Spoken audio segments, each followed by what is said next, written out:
আমাদের কালচারাল টিমকে। তো সেই জায়গায় সেটাও এটা মিটিং মাইনরসেও তুলতে হবে, সেটাও দেখতে হবে। অন্তত তাদের মধ্যে প্রত্যেকদিন কত টাকা উঠেছে, কত টাকা খরচা হয়েছে, পুরো মেলাতে কত টাকা উঠেছে, কত টাকা খরচা হয়েছে, কি কি খাতে খরচা হয়েছে, সেটার একটা হিসাব দেওয়ার জন্য। যাই হোক, প্রত্যেক বছর যেভাবে হয়, কারণ উনিও একসময় সেখানে পঞ্চায়েত সমিতির চেয়ারপারসন ছিলেন দীর্ঘদিন, উনিও জানেন যে কিভাবে এগুলো হয়, কাকে কাকে সেই কাজগুলোই আবার নতুন করে সবাই করতে পারেন। এছাড়া ওয়াচ টাওয়ারও হয়, তারপরে সিসিটিভি।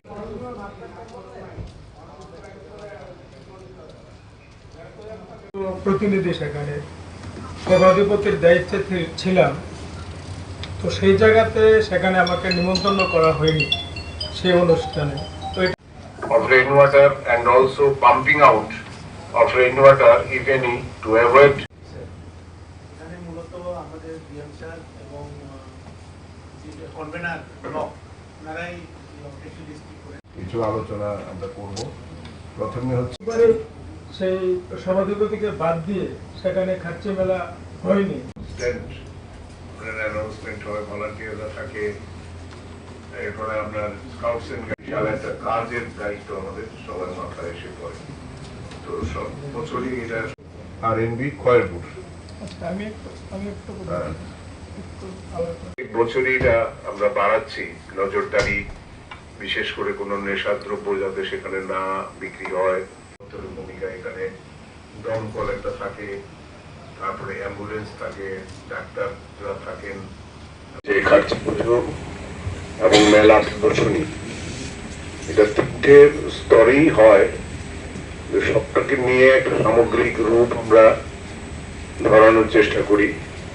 এবং সেই কাজে আজকে আমাদের জেলা প্রশাসন, জেলা কার্যকর্তারা, বিভিন্ন ধরনের লাইন ডিপার্টমেন্টের আধিকারিকগণ এবং পাবলিক রিপ্রেজেন্টেটিভ, সবাইকে আমার আন্তরিক শুভেচ্ছা এবং অভিনন্দন। কারণ আপনাদের সবারই প্রচেষ্টায় এটা প্রত্যেক বছরই আমরা শুধু সফল না, একটা বড় উচ্চতায় আমরা নিয়ে যেতে পেরেছি, যেটা আমাদের সবার সম্মিলিত চেষ্টারই ফসল।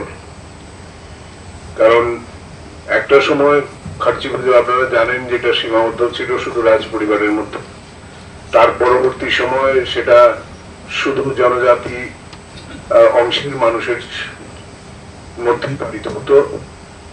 তারও পরবর্তীতে এটা সমস্ত স্তরের, সমস্ত ধর্ম, সমস্ত বর্ণের মানুষের উৎসবে পরিণত হয়েছে। শুধু তাই নয়, সারা দেশ আজকে এই খাচ্চি পুজো জানে, এবং সেটা আমাদের মাননীয় প্রধানমন্ত্রী থেকে শুরু করে, স্বরাষ্ট্রমন্ত্রী থেকে শুরু করে, পর্যটন মন্ত্রী থেকে শুরু করে, আমাদের দেশের বড় বড় যারা আছেন বিভিন্ন পর্যায়ে, তারা পর্যন্ত এর সম্পূর্ণ সফলতা এবং শুভেচ্ছা কামনা করেন। তো স্বাভাবিকভাবেই দিন দিন আমাদের দায়িত্ব অনেক বেড়েছে, এবং আপনারা জানেন যে সেখানে আজকে পর্যটন দপ্তর যে কাজ করে চলেছে, এটাকে নতুন করে সাজিয়ে তোলার জন্য, যে কাজটা আগে কখনো হয়নি, পর্যটন দপ্তরের সৌজন্যে সেই কাজটা আমরা করতে পারছি। যার জন্য কিছু কিছু অসুবিধার মধ্যেও আমাদের এবারের কাজটাকে এগিয়ে নিয়ে যেতে হবে। আমি আলোচনা করেছিলাম এর আগে আমাদের ডিএম সাহেবের সঙ্গেও যে একটু ভালো করে এবার সবাইকে চেষ্টাটা নিতে হবে, কারণ আমাদের এখানে কোনো ফান্ড থাকে না, যেটা সবচেয়ে বড় প্রতিকূল অবস্থা। এখানে যেটা আমাদের স্টল বিক্রি এবং যেটা প্রদর্শনীতে সরকারি দপ্তরগুলো যারা অংশগ্রহণ করেন, তাদের এই অর্থানুকূল্যেই কিন্তু এই মেলাটা পরিচালিত হয় বিভিন্নভাবে। আর স্থান সংকুলনের অভাবে আজকে বিভিন্ন দপ্তরের আমরা জায়গা দিতে হয়েছে, যার কারণে সেখানে বিনোদনের প্রশ্নেও নতুন মানে জায়গা তো দূরে থাকুক, পুরনো জায়গাগুলো আজকে প্রায় ব্লক হয়ে গেছে। তো সেটাও স্বল্প পরিসরেই হবে। তো আমার মনে হয় যে আমরা সবাই যেভাবে সিনসিয়ারলি আপনারা করেছেন, এটা শুধু মানে কর্তব্য কর্ম হিসেবে না, একজন ধর্মপ্রাণ মানুষ হিসেবেও আমাদের যে কমিটমেন্ট থাকে, কারণ এখানে যে সাংস্কৃতিক অঙ্গন সেটা অত্যন্ত শক্তিশালী। আমাদের কৃষ্ণমলা মঞ্চ, হাভেলি মঞ্চ, দুটো মঞ্চই অত্যন্ত সজীব এবং প্রাণবন্ত থাকে বিভিন্ন সাংস্কৃতিক অনুষ্ঠানের মধ্য দিয়ে, যেখানে নর্থ ইস্ট শুধু না, কখনো কখনো বাংলাদেশ, পশ্চিম বাংলা, সব জায়গা থেকে, আর সারা ত্রিপুরার আর্টিস্টরা এখানে দলমত নির্বিশেষে, কারণ একটা সময় এখানে দেখা হতো, পরিচয় দেখা হতো, কিন্তু আমরা সাংস্কৃতিক জগৎটাকে অনেকটাই ফ্রি করতে পেরেছি এই কারণে যে তার অভিজ্ঞতা, তার স্ট্যান্ডার্ড অনুযায়ী তাকে সেখানে স্থান করে দেওয়া হয়, সেই দিকটা একটা আছে। তারপরে ট্র্যাডিশনাল ফুডের যেটা আছে সেটার জন্য একটা থাকে, ফুড কোর্ট আলাদা থাকে, আর সেই সঙ্গে থাকে নতুন থিম, যেটা প্রত্যেক বছরই আমরা একটা থিম তৈরি করি, যে কমিটিগুলো পরবর্তীতে আমরা বসবো যাদেরকে নিয়ে, যারা এগুলো পরিচালনা করবেন লোকালি।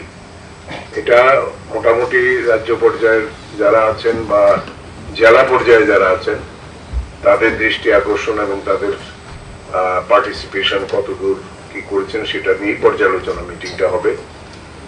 এছাড়া আমাদের ফুড সেফটি একটা সমালোচনা এটা নিয়ে চলে আসে, যারা যারা নিমন্ত্রিত হন সেই কার্ড অনুযায়ী নিমন্ত্রণগুলো করা হয়।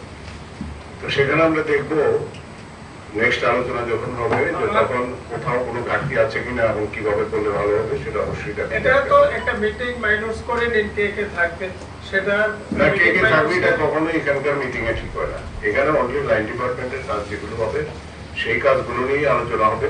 তাহলে পরবর্তী সময় এক্সিকিউটিভ কমিটির যখন মিটিং হবে সেই মিটিং এ স্থির হবে কারা আসবেন, কিভাবে আসবেন, কোন ডেটে আসবেন।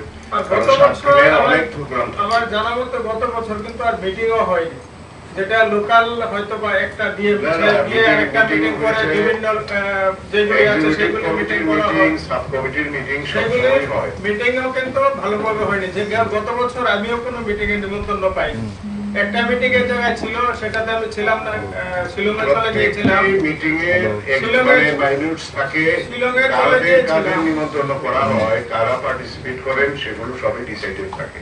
তারপরে মিটিং এর নিমন্ত্রণ যেহেতু এসেছে সেটা আমরা নেক্সট মিটিং এ অবশ্যই আলোচনা করব।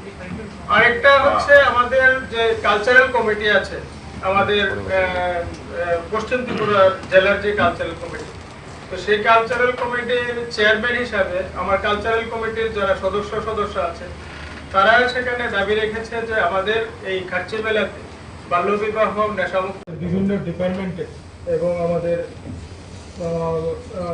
সহযোগিতা সেখানে হচ্ছে প্রত্যেকবার। সেটা লংতরাইয়ের গুঁড়ো মশলা হোক বা সর্ষের তেল, আমার দেশের প্রোডাক্ট, দেশের স্বাদের আনন্দ। লংতরাই, লংতরাই রান্নায় তোমাকে চাই।